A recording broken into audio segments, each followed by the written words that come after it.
Hello and welcome to yet another update video about the upcoming Prelude 2 expansion. Yesterday we got the first sneak peek of some of the new cards that we can expect, and Enoch Frixelius confirmed that the Kickstarter will launch in September. But let's take a look at these cards. First up, the image that got posted is in really bad quality, so I can only try to decipher some of the text and icons, but the text on the action cards is unreadable, probably on purpose.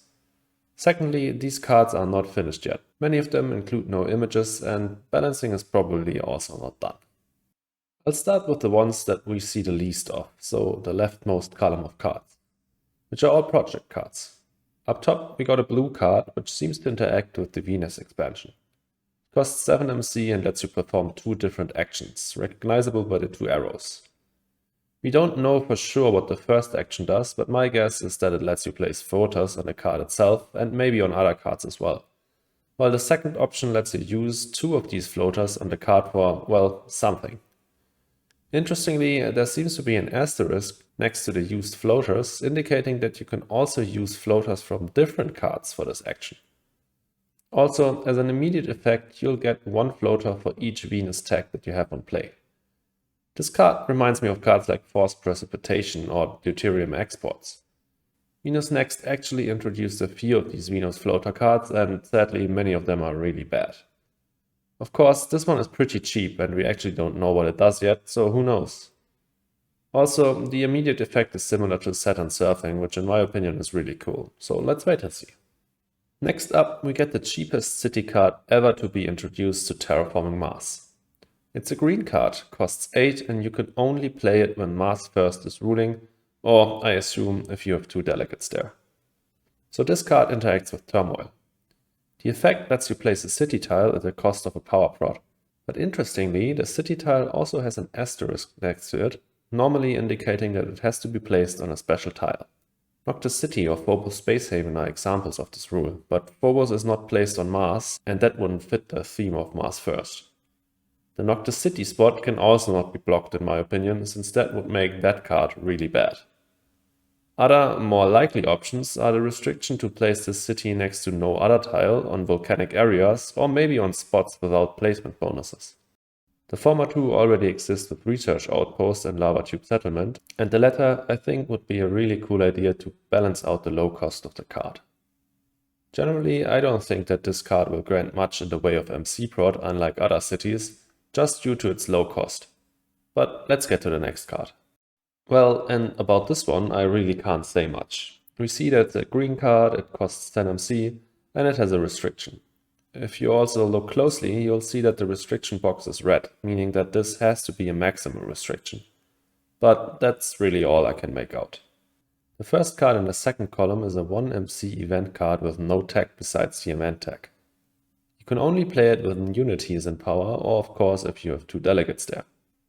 It looks like you'll just get as many delegates as you have colonies. If you can place them in different parties or if they have to be placed in the same party, well, I don't know. But this seems to be really strong in the mid to late game to surprise win an election. I think it's a bit broken, and of course it combos really well with Media Group. But not much to say else about this one, so let's get to the first really exciting card. Because this next one is the first prelude of today's video, and immediately it's one with an ongoing effect and it interacts with Turmoil. We see it holds an Earth tag, and its effect is that whenever you get a party leader, you'll draw a card. What I don't understand is if that can be triggered multiple times in the same gen, or if it's counted at the end of a turn. Or can you maybe even trigger multiple times in a single gen? We would need to be able to read the text for that, but we can't. Also, does this prelude grant anything else? We don't see the bottom half of it. Maybe it grants some money prod or lets you place 2 delegates with played. Anyways, if this just triggers instantly whenever you get control of a party, then this can seriously draw a lot of cards over the course of a game. Very, very strong. And the last card of this column is the only corp that we can take a look at least somewhat. It's called Eco Tech, and it comes with a plant and a microbe tag. But it comes with 1 plant prod and seems to have a similar effect to viral enhancers. It looks like whenever you play a biotech, you get a plant or a microbe, and again this microbe comes with an asterisk, so you can add it to different cards, either to the one you played or maybe even to another one. Very exciting stuff. Microbes aren't too great in the base game, but can be bonkers with the right setup and colonies, so let's see how this core performs. Next up, we have another Prelude. It also comes with a plant and a microbe tag, and it grants a plant and a steel prod. And also, it looks like it grants 3 instant MC. Well, this is not the most amazing Prelude. It's somewhat similar to Dome Farming or Martian Industries, but I don't like it that much. At least it's pretty good for ecologist. If you're a fan of event cards, you're going to like the next one though. It's a green card that costs 7 MC, comes with a science tag and lets you draw 2 event cards. This card obviously is great if you either have Media Group, Optimal Arrow Breaking, or you're playing as IC. After that, I think we can actually make out what the card is called for the first time. Carbon Nanosystems is a blue card, costs 14 MC and grants a building tag and a science tag. Its ongoing effect is that whenever you play a science tag, you can add a resource on this card, and whenever you play a city or space tag, you can use these resources as if they were 4 MC. Also, it grants a point. It's an interesting concept, although I don't really understand the thematic mixture of building, space and city tags. But yeah, this can be really good in a science thread, since in these you obviously play many science tags, but also get space discounts and card draw, so you also like to play a few space tags. Next up, we get another Prelude, and this one is really funky. It grants a wild tag, and it looks like it starts with 6 science resources on it. And then you can once per gen remove a science resource on it and place it on another card.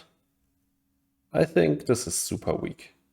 If you bank on using this for a 1-point animal, you'll never get all the resources off of this Prelude, since these animals come down way too late.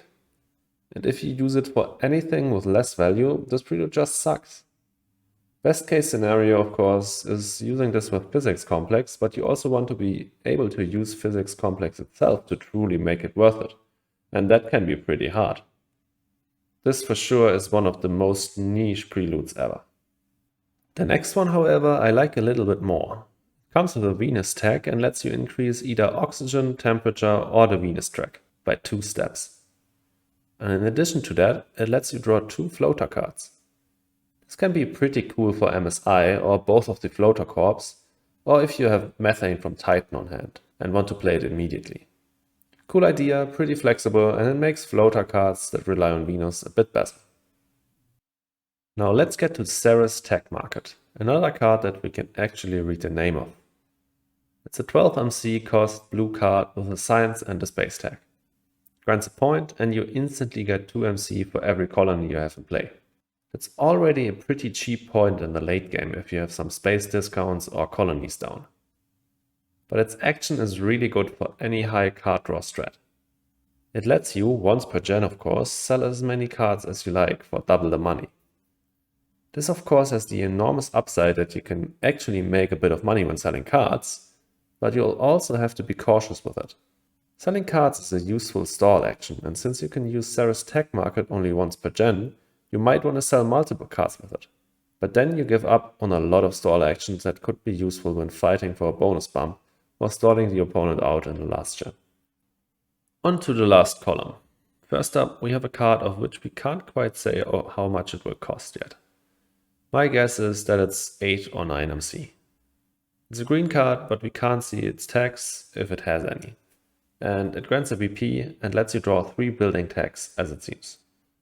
That's particularly great if you have a lot of steel prod.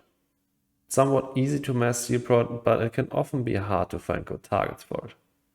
And if you don't have any steel prod, then I think this card would be better without the specification of only drawing building tags, since I think building tags are weaker than other cards. Of course, on the surface, this is still great value, since drawing 3 cards for 8 or 9 is really strong. I think this could come with a mass first restriction, and I think it will. I can't say that much about the next Prelude. It again has an Earth tag and it comes with an action, but I can't read that text at all. Also, it has 4 icons that look somewhat similar to delegates, party leaders, chairman or influence, but not exactly like any of them. I can only speculate. Maybe these are new resources that get added to this Prelude when played, and you can use them up with the action to get 3 influence for the next event, or something similar to that. And lastly for today's video, we have Cloud Tourism, a blue card that costs 12 MC and comes with a Venus and a Jovian tag. You get 1 MC for what looks like every pair of Venus and Earth tags you have.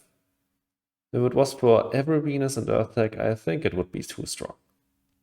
Also, it grants 1 VP for every 3rd floater, while the action lets you place floaters on the card itself.